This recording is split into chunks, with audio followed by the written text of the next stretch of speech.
pessoal, iniciando mais um vlog da semana. Hoje é segunda-feira, dia 28, última semana de novembro. Na verdade, faltam só 3 dias para acabar novembro, né?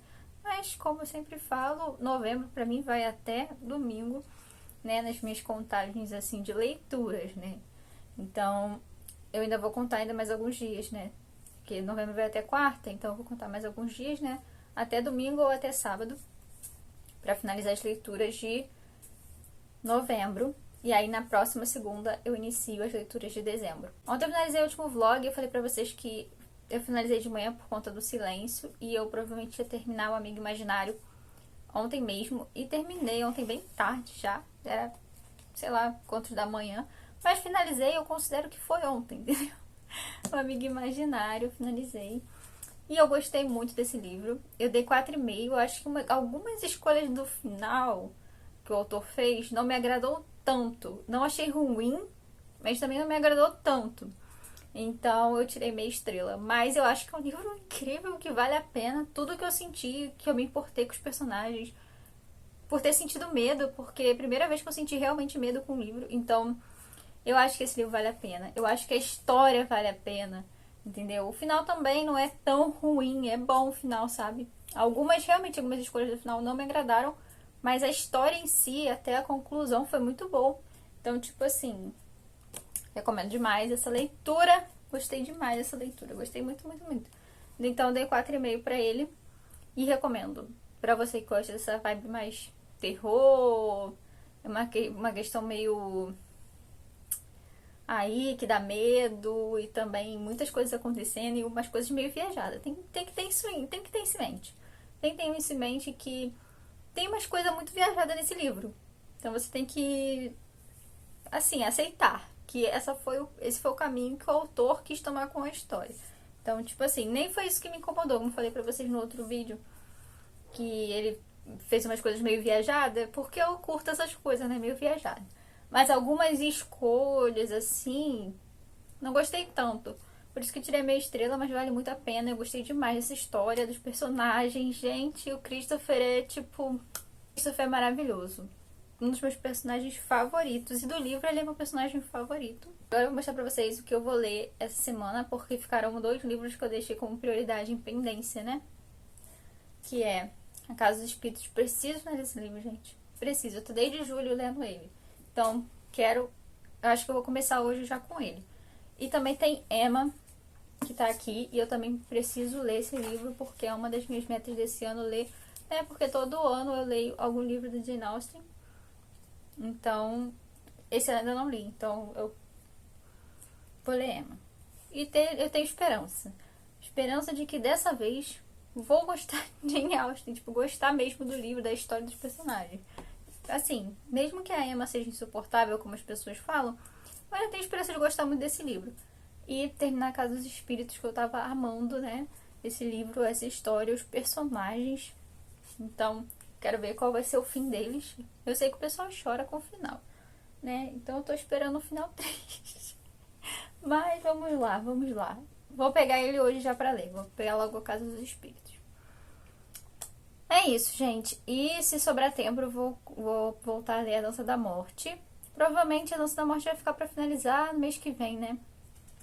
Junto com as leituras de dezembro, porque é impossível acabar 1000 páginas ainda esse mês, que faltam só, tipo, poucos dias pra acabar o mês, né?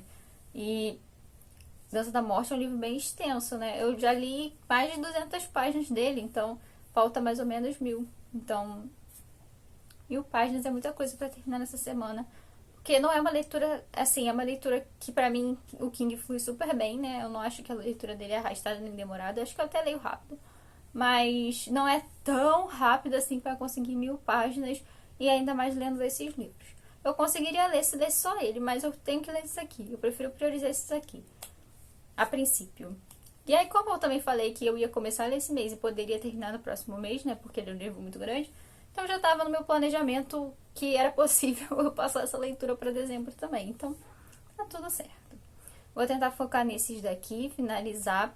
Ainda ficou a leitura de Breezing e Mistborn, que eu tinha botado no TBR, mas ficou para dezembro, porque não vai dar tempo também, provavelmente. Se eu conseguir, eu falo pra vocês. Se eu conseguir ler, assim, a mais, né? Esses eu falo pra vocês, eu acho difícil, mas pode ser que aconteça. E aí eu comento com vocês aí, mas essa semana realmente a minha prioridade é finalizar a Casa dos Espíritos e ler Emma. É isso, gente. Pessoal, vou finalizar esse take por aqui. E depois eu volto pra gente conversar mais sobre atualizações de leituras e tudo mais. Ou alguma atualização que ia acontecer aí. É isso, pessoal. Até depois.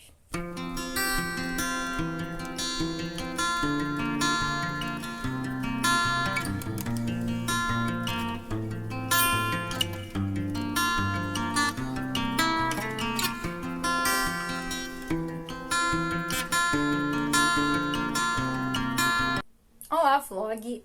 Hoje é quarta-feira, feira dia 30. Eu tô aqui arrumada porque tava gravando um vídeo de leituras do mês, porque falei pra vocês que eu ia contar a leitura até dia 3, né? Ou dia 4, não sei.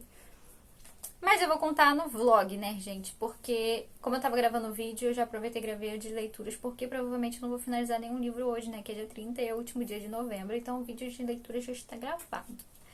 E aí eu vou falar pra vocês o que eu tô lendo, né? O que eu li, porque tem uma atualização relevante. Continuo lendo Emma.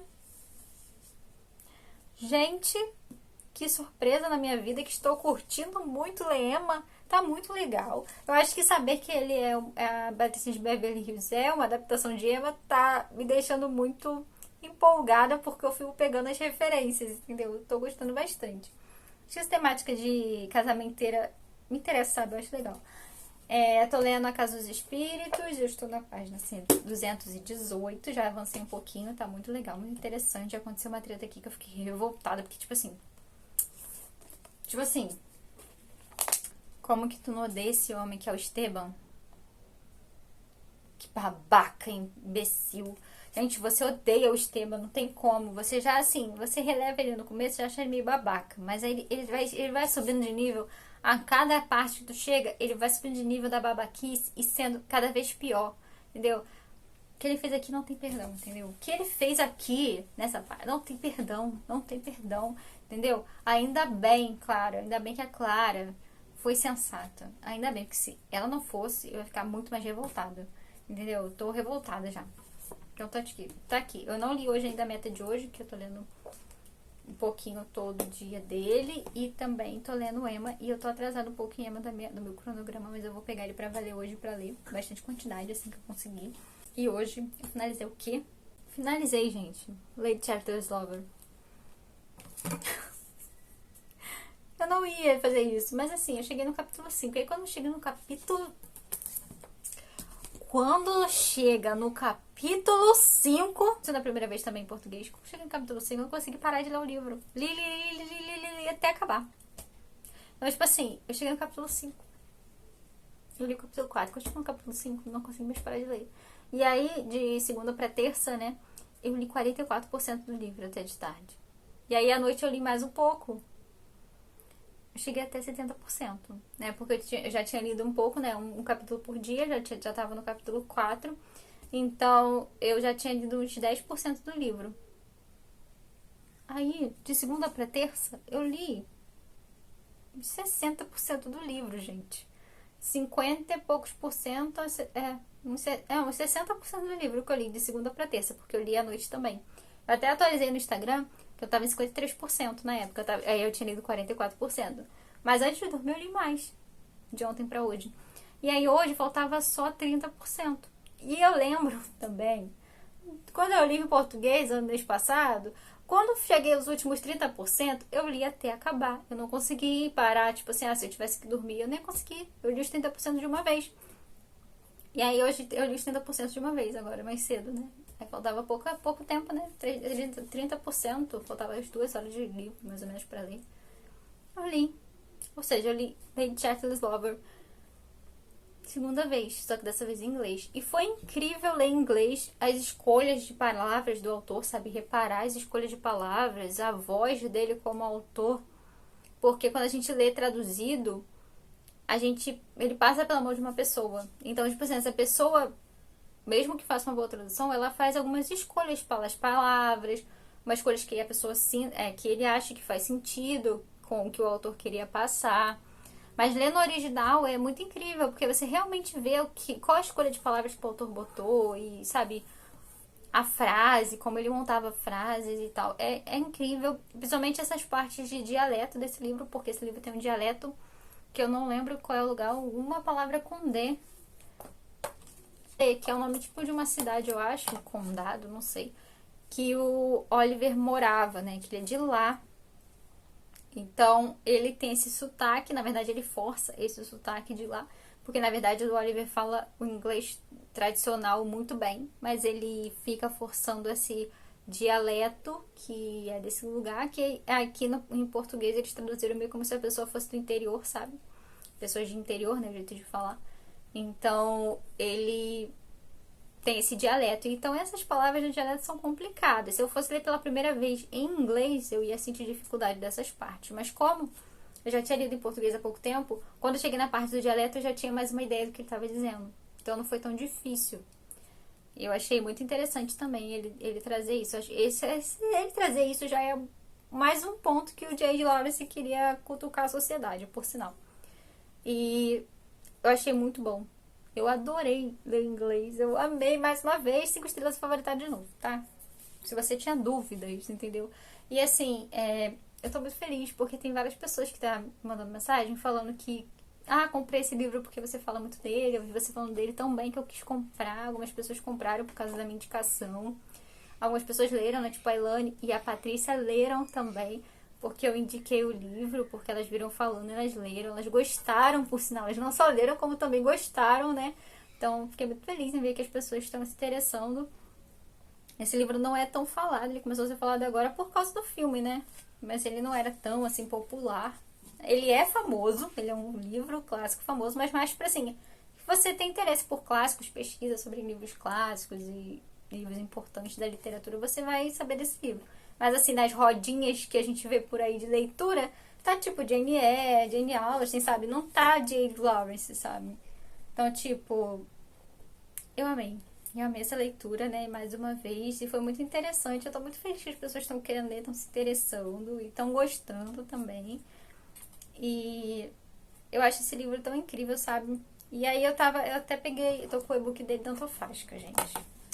Eu e meus casos de antofágica, né? E eu fui ler assim, texto de apoio, né? Porque a Patrícia leu na edição da antofágica. E aí eu falei, você gosta de texto de apoio? Você quer? Ela falou, vê lá o que você vai achar, né, do texto, o que você acha melhor. E assim, eu li os textos de apoio da antofágica porque eu queria realmente essa edição para ler os textos de apoio, porque eu pesquiso sobre esse livro até hoje, estou pesquisando direto, vejo aula sobre ele em inglês, obviamente, porque em português não tem quase nada. Então, tipo assim, aulas, ensaios em inglês, tem muita coisa também, ensaio. É assim, não é tão fácil de achar, mas assim, eu encontrei alguns ensaios, análises sobre esse livro, sobre alguns temas específicos desse livro. Aula de um professor. Ele é de qual universidade? Assim, americana, eu acho. Mas eu achei um vídeo dele de aula sobre essa obra, né? E aí eu tô pesquisando por fora, tô me aprofundando em algumas coisas, alguns temas que eu achei interessantes. Então, assim, eu tô estudando sobre esse livro ainda por fora, por conta própria mesmo. Então, assim, eu queria, o máximo de texto que tiver, eu quero ler, entendeu? Aí, quando eu vi Danto Faz, eu vou aproveitar, vou ver os textos de apoio da Antofágica, ver como que tá. Então, tipo assim, se tiver texto, gente, qualquer texto me mande, se você achar algum texto desse livro, porque pode me dar, qualquer um tô aceitando, entendeu? Pra ler. Aí eu fui ler os textos de apoio da Antofágica. A introdução achei fraca. Comparada da Penguin, a introdução da Penguin é muito melhor. Na verdade, a introdução da Penguin é uma das melhores introduções de livro que eu li, sabe? Então, tipo assim, acho que é uma introdução incrível. Incrível mesmo. E no final do livro, na Penguin, tem o texto do J.J. Lawrence defendendo a sua obra, defendendo o seu próprio livro. Então, tipo assim, é um texto do próprio J.J. Lawrence. E na Antofágica não tem esses textos. Eu não sei como que funciona essa coisa desses textos de apoio, se tem direitos autorais. Mesmo sendo um texto do próprio autor do livro, eu não sei se tem essa diferença, né, sobre esse texto. Tipo assim, quem tem direito desse texto é a Penguin, né, não sei como é isso, mas eu achei que deveria ter. Eu acho que qualquer edição desse livro deveria ter o texto do J.J. Lawrence defendendo o livro dele. Eu acho esse texto essencial. E é uma pena não ter na Antofágica, né? E assim, a introdução eu achei meio ok, mas não achei lá essas coisas. E o último texto, né, que tem no final do livro da Antofágica, né? O último, porque são dois textos no final. O último eu achei bom. O penúltimo eu achei ok também. E a introdução eu achei ok. E sobre a tradução, agora que eu já li em inglês, eu posso falar da tradução. Eu já estava comparando, eu estava lendo em inglês, eu comparei alguns trechos que eu gosto, que eu marquei na edição da Penguin. E na edição da Autofágica, a tradução como em inglês, eu achei a da Penguin muito melhor. Minha opinião.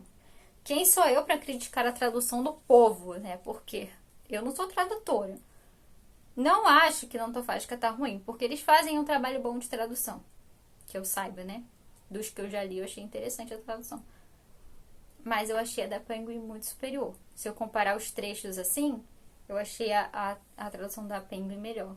Bem mais, assim, o jeito que foi traduzido soa melhor no da Penguin, sabe? Não sei explicar, gente. Soa melhor, na minha opinião. As frases ficam, eu acho que mostra mais, sabe, do que aquilo, do que queria se passar. Que o autor queria passar naquela frase. Na da Penguin eu acho que passa melhor do que no da Antofágica. Assim, em questão da tradução. Achei da Penguin bem melhor. Possivelmente terei a da Antofágica também, se tiver uma promoção. Pode ser que eu compre. Por quê? Porque o plano de ter edições, o máximo de edições de Lady Chatterley que existem por aí e que eu encontrar, ainda está de pé. Eu quero colecionar as edições de Lady Chatterley nas edições antigas, edição de sebo, edição em inglês. Quero colecionar. E aí, possivelmente, se tiver uma promoção boa da Antofágica, eu vou comprar por conta da coleção, sabe? Por ser capa dura, mas, assim, como eu falei, eu achei a tradução bem melhor da Penguin e os textos de apoio da Penguin eu achei melhor. O texto de introdução, o texto do final, por ser do J.J. Lawrence, eu acho essencial também. As notas são muito boas também. Então, tipo assim, eu acho a da Penguin melhor que a da Antofágica. Mas, assim, opinião pessoal, tá? Minha opinião pessoal. E assim, comparado com o inglês e a tradução dos dois e para o meu gosto. Então, achei que o da Penguin ficou melhor. A tradução ficou melhor. Mas enfim, só pra deixar esse adendo aí pra vocês. E assim, empolgada para o filme, sai sexta-feira. Sexta-feira, hoje é quarta. Eu tô assim, gente, cadê o filme? Eu quero filme, eu quero ver como vai ficar. Assim, saiu. Tem mais um trailer, né? O segundo trailer que eu vi que tá disponível naquela parte em breve da Netflix, que é dos que vão sair nos próximos dias. Eles botaram um trailer diferente lá. Mas só naquela parte, né? Na parte de em breve. E é com cenas diferentes. E aí tem umas cenas que eu gostei bastante, porque são cenas do livro que eu achei que não ia ter. E aí, assim, eu gostei. Tô empolgada, assim. De acordo com o Rotten Tomatoes, a crítica gostou muito desse filme, né? Ele teve várias coisas aí de festival, de sei lá de que ele participou, que teve, assim, foi bem conceituado. Então, tipo assim, eu tô assim, empolgada pra que seja uma boa adaptação, que fique bom, que eu goste. E eu tô muito empolgada pra ver principalmente o final. Porque, como eu já falei algumas vezes, ele tem um final meio em aberto. Então, assim, como eles vão trazer isso pro filme, ou se eles vão dar um final fechado para o filme, fica o questionamento aí, entendeu? Tô curiosa, tô muito curiosa. Assim, provavelmente eu vou assistir à noite, né? Porque eu gosto de assistir filme de noite, mas... Assim, acho que... Será que eu consigo ver cedo? Será que eu vou me empolgar pra ver cedo? Será que eu vou ver e falar assim... acho que eu já vou assistir por causa da empolgação? Não sei, mas possivelmente eu vou assistir de noite, porque geralmente sexta eu vejo filme de noite. E aí, gente, tô muito feliz. Li em inglês, li em português em pouco tempo, mas li 2 vezes esse livro. E ver as pessoas lendo também por causa que eu falei também me deixa muito feliz. Saber que as pessoas estão gostando da indicação e estão se interessando pelas minhas indicações. É muito legal, me deixa muito feliz, satisfeita, assim, que eu tô falando aqui, né? E as pessoas realmente se interessam pelo que eu digo. É isso, gente. Foi essa a finalização de hoje. E aí agora eu vou ler Emma e a Casa dos Espíritos, assim. Daqui a pouco eu vou pegar pra ler algum deles. E aí eu volto depois pra atualizações com vocês, pra dizer o que eu li mais, né? E tudo mais. E é isso.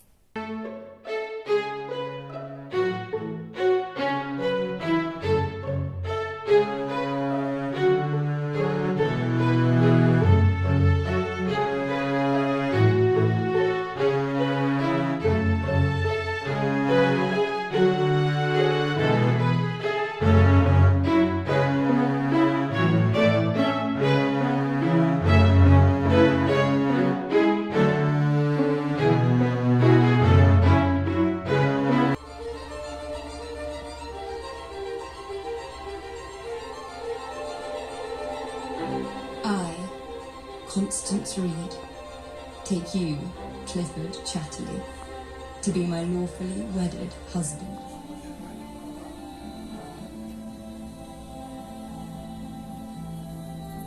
Olá, vlog! Hoje é sábado.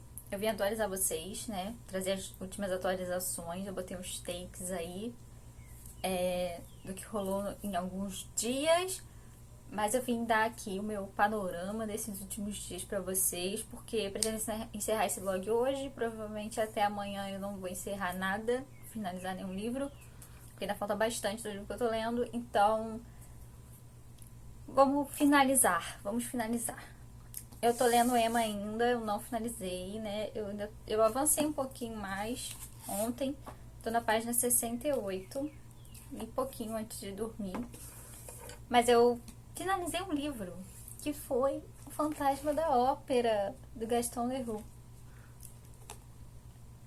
Eu comprei esse livro na Black Friday, né? Não, ele não estava na promoção da Black Friday, mas eu comprei porque ele estava R$16. E olha isso aqui. Este é o nível de o quanto eu gostei desse livro. O quanto eu gostei desse livro é o nível de marcação que eu tenho nele. Que livro incrível! Eu amo O Fantasma da Ópera. É meu musical favorito, porque é o musical que eu realmente paro para ouvir as músicas, sabe? E, tipo assim, aleatório, quero ouvir a música do Fantasma da Ópera, eu boto pra ouvir, entendeu? Então é meu musical favorito. Também gosto bastante do filme de 2004, eu acho que é 2004, que é com Gerard Butler, ele, que é o Fantasma da Ópera. E é um filme musical, então ele é um filme baseado no musical, que é diferente do livro. Porque o livro é uma vibe totalmente diferente do musical. Tem muitas coisas diferentes também. E o livro, por ele ser diferente, ele foi incrível. E fez eu amar os dois por motivos diferentes, entendeu? Aqui é como se fosse... Todo livro é como se ele fosse em forma de jornalismo investigativo. Ele é como se fosse um jornalista ou um historiador ou alguém desse tipo. Não, a gente não sabe quem é o narrador. Ele junta informações sobre o acontecimento da Ópera de Paris, né? Ele junta informações para provar que o fantasma da ópera existiu.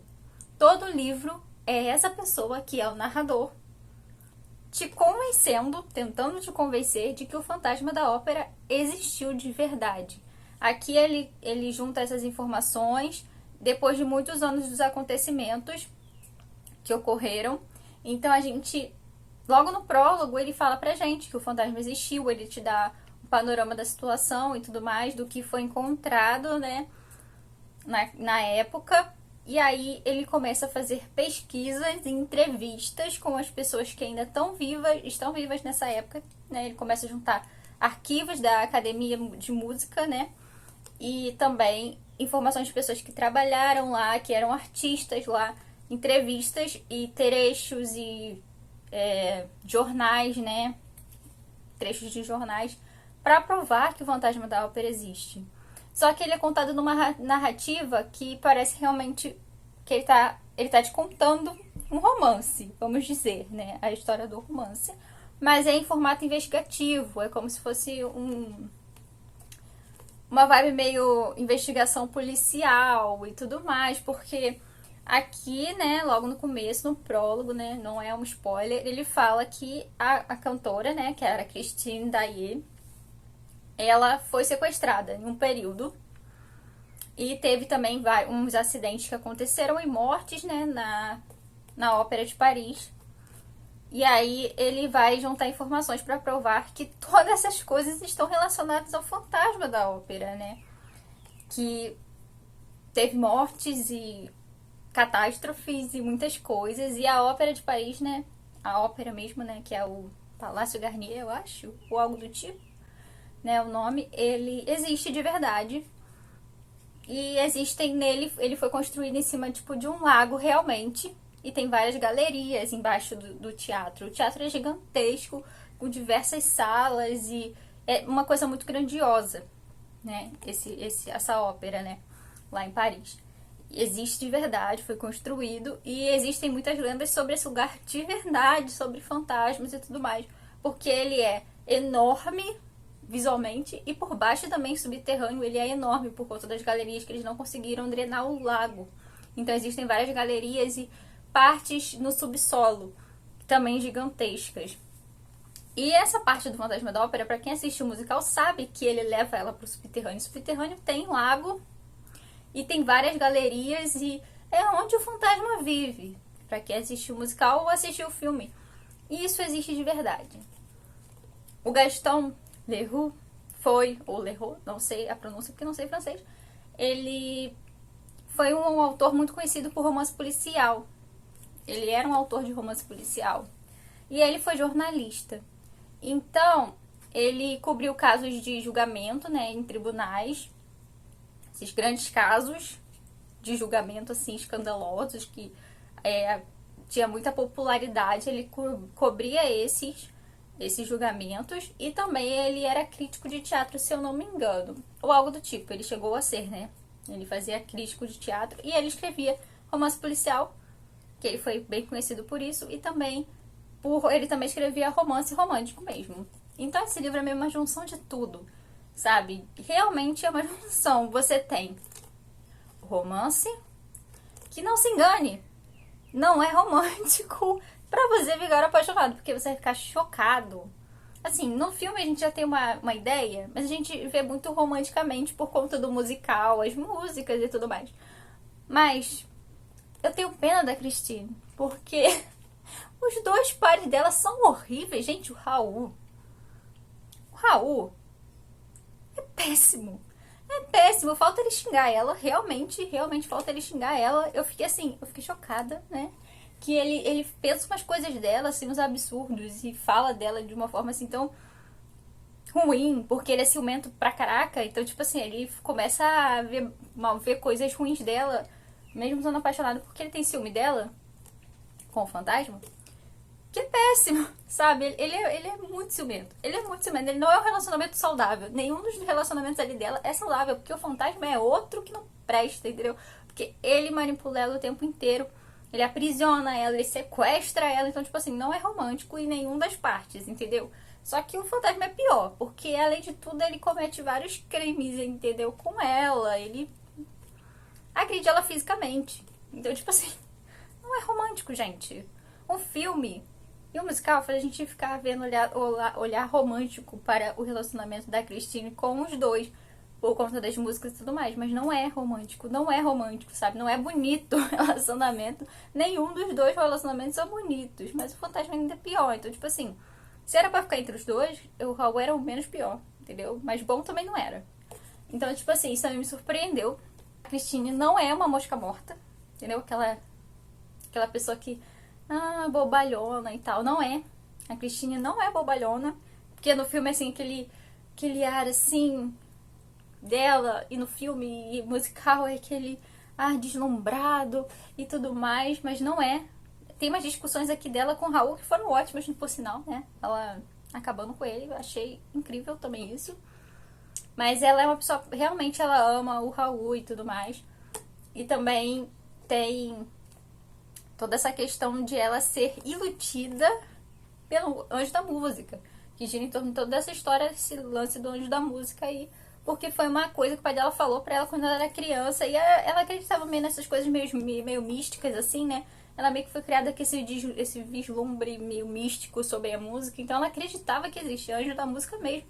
E foi assim que o fantasma começou a manipular ela, fingindo que era o anjo da música. Então, ela era jovem aqui, a Christine tem 16 anos, eu acho, ou 17. Então, tipo assim, ela é uma adolescente ainda. Então, tipo assim, ela é meio deslumbrada. E aí, o fantasma começa a dar aulas pra ela, só como uma voz. Ele vai ensinando ela a cantar melhor e ela acaba se tornando uma grande cantora e acaba, com a manipulação do fantasma, se tornando a cantora principal da ópera. Então, tipo assim, é muito boa essa parte. E também o Eric, gente. O Eric, que é o fantasma. Gente, isso não é grande spoiler, tá? Eu estou falando lá básico mesmo, não é spoiler de nada. Ele é pior. Mas ele é muito pior em todos os sentidos do que aparece no filme e que aparece no musical, sabe? O Eric é muito pior. É muito pior. Tanto a aparência, porque na aparência do musical e filme, isso aqui eles botaram uma máscara tampando isso aqui, porque é meio que ele é queimado, né? Daqui, da metade assim da parte do olho, pega um pouco da cabeça. Mas, no livro, ele é praticamente. O rosto dele é um esqueleto. É o esqueleto, sabe? Não tem como ver o olho, é um buraco preto. Ela fala isso. Ele não tem nariz. Entendeu? Ele é todo deformado. Ele usa uma máscara mesmo no rosto, sabe? No musical e no filme eles botaram só aqui, né? E o cara bonitão, só uma metade aqui queimada. Mas não é. Ele é tipo bizarramente, sei lá, visualmente assim, que você sente medo, entendeu? E a mão dele é esquelética, sabe? Ele não é só o rosto dele, a mão dele é um esqueleto. Então, tipo assim, é bizarro, é bizarro. E ele é pior, gente. Gente, o Eric, a gente vê assim no filme ele meio que, tentando manipular o teatro. Ele é muito pior, ele é muito manipulador. Ele é muito... Tem umas tramóias muito maiores, sabe? Ele realmente é pior do que a gente vê no filme e no musical. Ele faz umas coisas, assim, bem tensas, por sinal, sabe? O Eric não é uma pessoa boa, realmente. Ele é ruim mesmo. Ele é muito ruim. Só que ele se iludiu com uma paixão pela Christine. Ele se apaixonou por ela.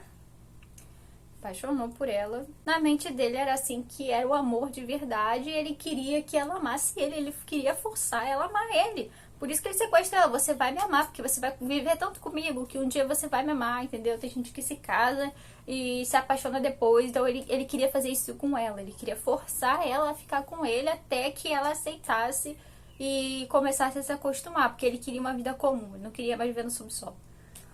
Então, tipo assim, ele quer forçar ela a se apaixonar por ele, gente. Ele sequestra ela, já falei várias coisas aqui, tipo, porque isso é básico, né, da história do Fantasma da Ópera.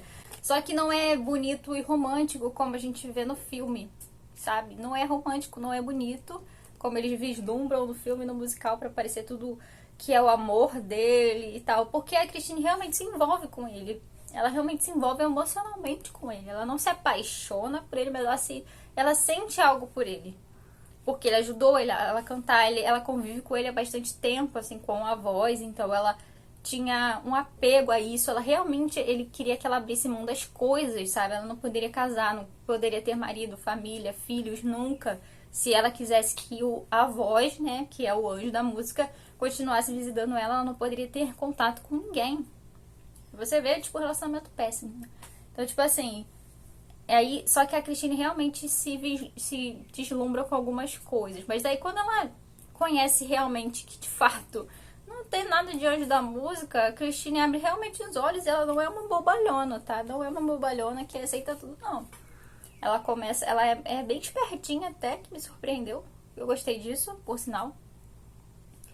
E esse livro tem de tudo. De tudo. Tem essa parte misteriosa do fantasma. A gente tem todo o panorama de um teatro, como funciona, é uma ópera, né? Os bastidores de uma ópera que, assim, um quer passar a perna do outro, né? As pessoas meio que assim... tem toda a história do fantasma aqui, que cada um tem uma história sobre o fantasma pra contar, é muito interessante. Tem partes engraçadas também. Esse livro tem realmente tudo. Tem a parte de tensão, investigação, romance, comédia, tem gótico, por quê? Muito gótico, mas assim, muito gótico mesmo, tipo gótico, que é uma das coisas que eu amo. Quem me acompanha aqui sabe que eu amo livros com temáticas góticas, entendeu? Que é essa vibe gótica, né? Como são os romances góticos, né? De antigamente. Esse livro não é de antigamente, esse livro é de 1910, então, tipo assim, não é tão antigo quanto os romances góticos, é meio que pós essa época, né? Depois dessa época.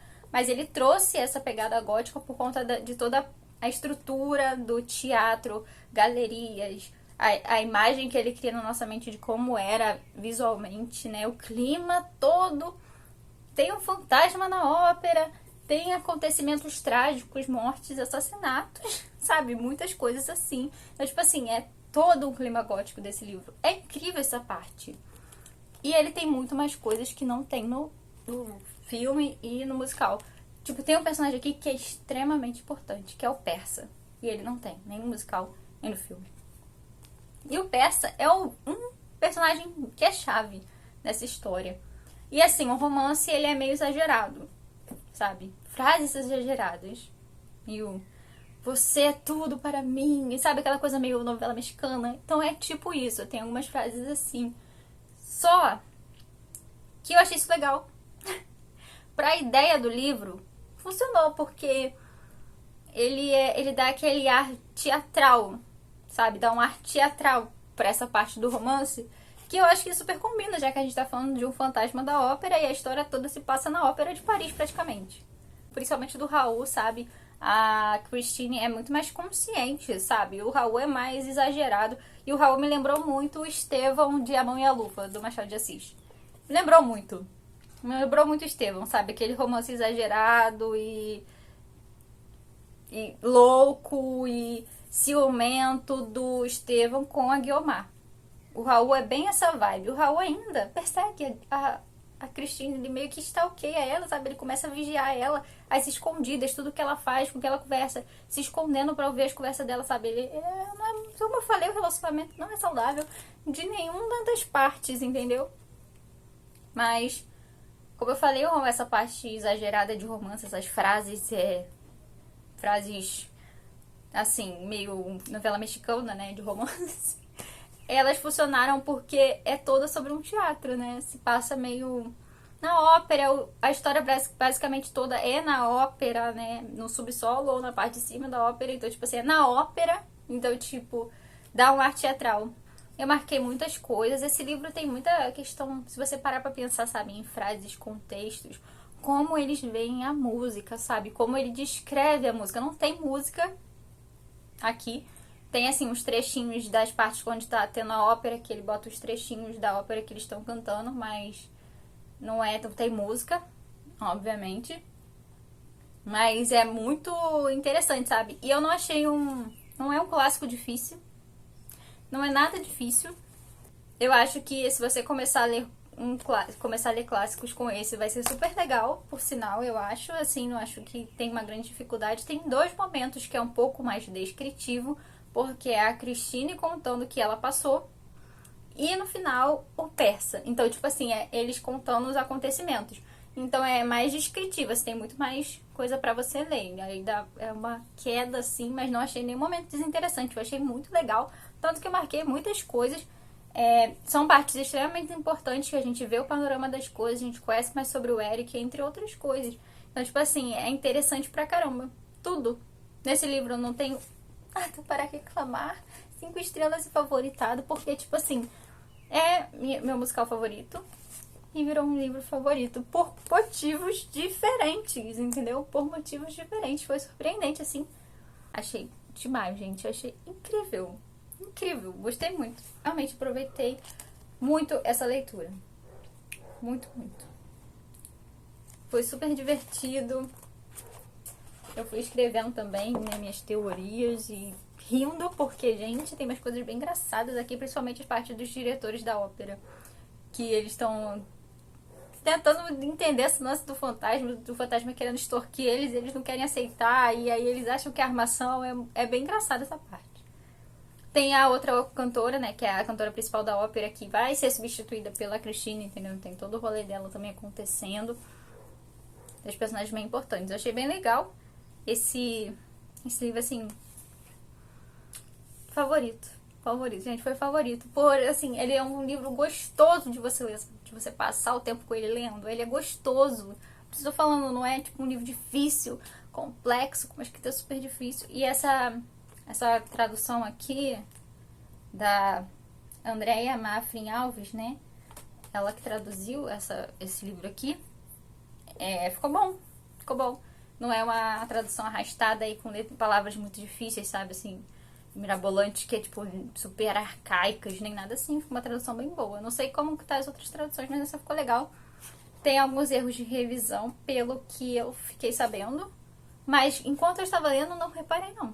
Mas eu acho que geralmente eu não reparo, só se for uma coisa muito gritante, né? Mas pelo que eu olhei, tem alguns errinhos de revisão, sabe? Aquela é uma letra que falta na palavra, sabe? essas coisas. Mas não achei ruim, não. Achei bem legal. E quero a minha edição agora da Pandorga de capa dura, que é lindíssima, né? Quero a minha edição. Quero a minha edição. Gente, recomendo demais esse livro. Ele virou um favorito porque ele tem tudo, sabe? Tem romance, tem mistério, tem gótico, tem comédia, tem várias coisas e passa no teatro numa ópera, gente. É muito legal. É muito legal. Recomendo muito mesmo. Ainda mais se você curtir essas paradas assim, teatrais e óperas e musicais. É super legal. É super legal mesmo. Ontem eu assisti o Amante de Lady Chatterley e botei o take aí pra vocês. O que dizer? Botei o take, chorei, né, no final. Porque o final é em aberto no livro e eles deram um final pro filme. Eles fecharam o final. Então, tipo, eu amei. Eu tava com medo de não gostar, sabe? Porque o final é em aberto. Eu falei, se eles fecharem, será que eu vou gostar de como eles vão fechar o final? Mas eu gostei. E também, eu gostei do filme. Tem, assim, cenas pesadas de sexo. Cenas bem visuais. Cenas bem visuais, assim, bem intensas. Mas eu já esperava, porque Netflix fazendo filme... Esse livro, sendo feito pela Netflix, sabia que eles iam botar cenas pesadas, assim. Mas, assim, esse tipo de cena não me incomoda.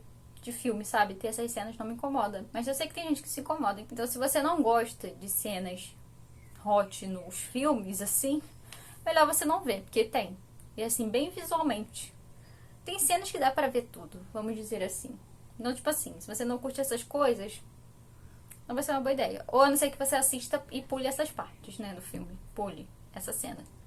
Porque ele foi realmente pro caminho que eu esperava.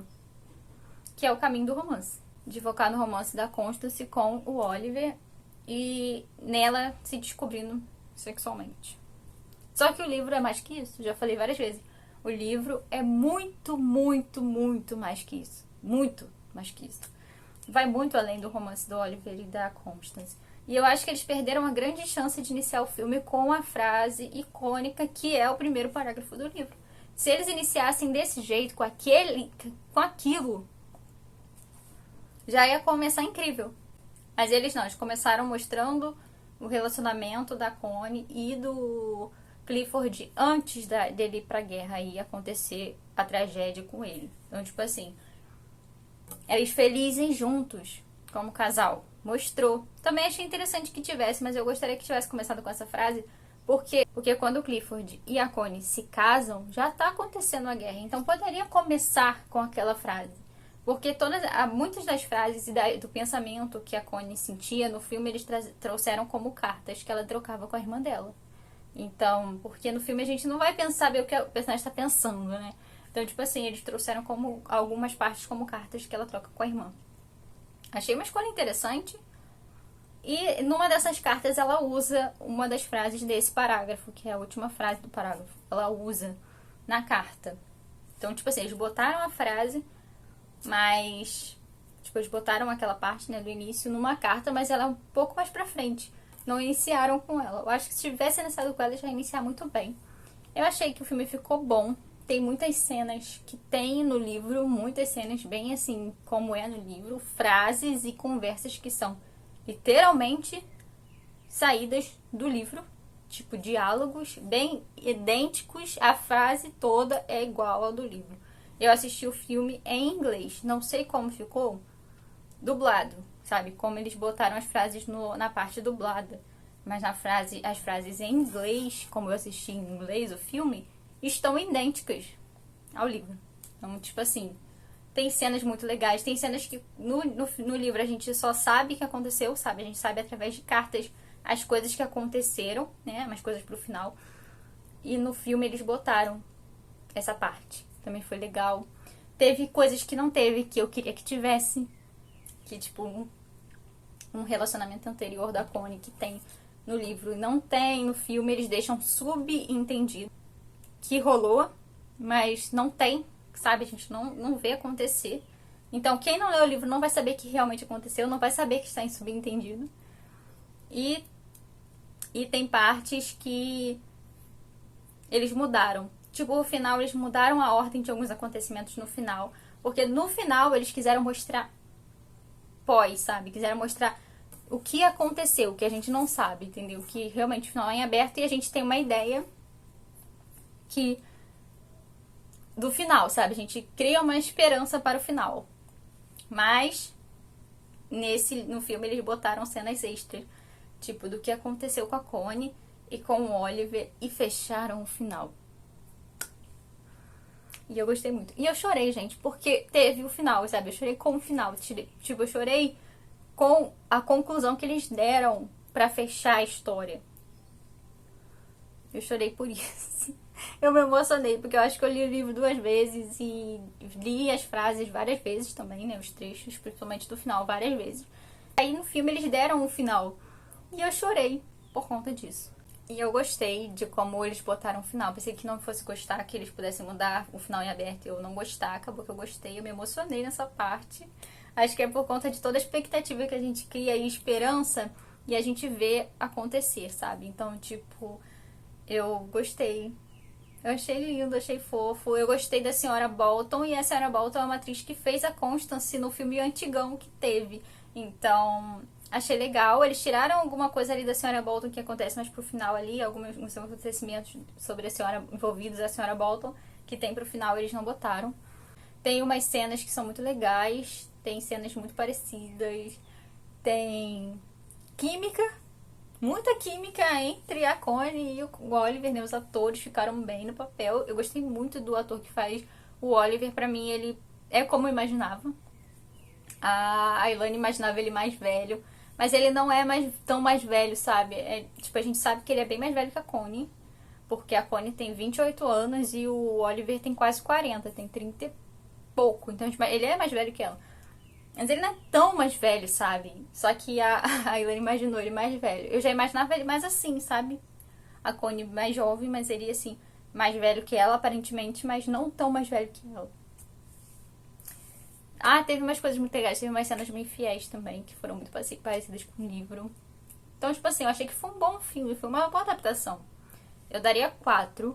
Porque, como eu falei, eu sabia que eles não iam conseguir trazer tudo no filme, gente. Algumas coisas sobre os mineiros, a gente viu os mineiros, a gente viu os diálogos sobre os mineiros, com o Clifford falando com a Connie questionando ele, também foi legal.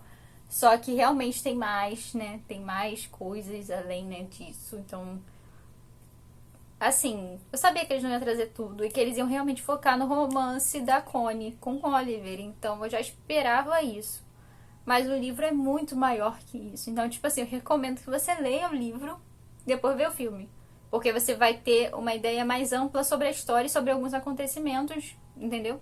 Porque no filme ficou bem resumido, mas também 2 horas, né, gente? Não ia ter como botar tudo. Como eu falei, o livro tem, sei lá, 400 páginas mais ou menos, né, de livro mesmo. Então, você tem mais coisa, sabe? Tem muito mais coisa, tem muito mais coisas sobre a sociedade, sobre o contexto em que eles estão vivendo, que não tem no filme. Uma coisa também que eu não gostei tanto foi o clima, porque o livro é muito melancólico, sabe? O livro tem uma vibe melancólica. A ideia que a gente tem da história, quando lê, pelo menos eu tive, são cinzas, sabe? Tudo cinza. Ambiente cinza. Eles moram perto das minas. Eles botaram muito sol e verde. E visualmente para um filme está lindíssimo. O visual desse filme está lindíssimo. Visualmente tá lindo, assim. As imagens, as cenas estão lindíssimas. Mas na ideia do livro é cinza, sabe? É tudo cinza. Eles botaram algumas cenas chuvosas, né? Que até tem, mas tem mais, sabe? O livro todo, a história, o ambiente, a gente vê essa ideia de melancolia, de uma vibe melancólica mesmo, nos acontecimentos, principalmente no início. E nesse livro eles botaram mais cores e, tipo, meio sol e essas coisas, sabe? Que não é a ideia que dá no livro, pelo menos pra mim não deu. Pra mim parecia meio mais assim, dias nublados e melancolia. Essa é a ideia que tem no livro. Mas no filme eles botaram uma coisa mais alegre, mais sol e dias ensolarados de verão, sabe? Mas tem cenas que eles botaram do relacionamento da Connie e do Oliver que não são vistos no livro, mas eu acho que dá uma ideia de proximidade, de como eles estiveram mais próximos, sabe? Tipo, como eles se envolveram mais emocionalmente. Então eu gostei também de ter botado isso no filme. Como eu falei, mudaram algumas coisas, mas foi uma boa adaptação, eu recomendo se você já leu. Ou se você quer ver o filme, né, e não se incomoda com cenas hots, bem visuais, você pode gostar do filme. É bom, eu gostei. Como o filme também gostei. Mas assim, o livro é melhor. Como a maioria das vezes é, né? Poucas vezes o filme é melhor que o livro, mas o livro é melhor. O livro ganha, com certeza. Mas assim, daria umas 4 estrelas pra esse filme, sabe? Eu achei muito bom. Achei um filme muito bom, sim. Uma boa adaptação, sim. É isso. É isso, gente. Já falei demais nesse take. Espero que vocês tenham gostado desse vlog. E se gostou, não esquece de deixar o like, se inscrever no canal e ativar o sininho pra não perder nenhuma notificação. Me segue nas redes sociais. Muito obrigada por assistir até o final. Um beijo. Até o próximo vídeo.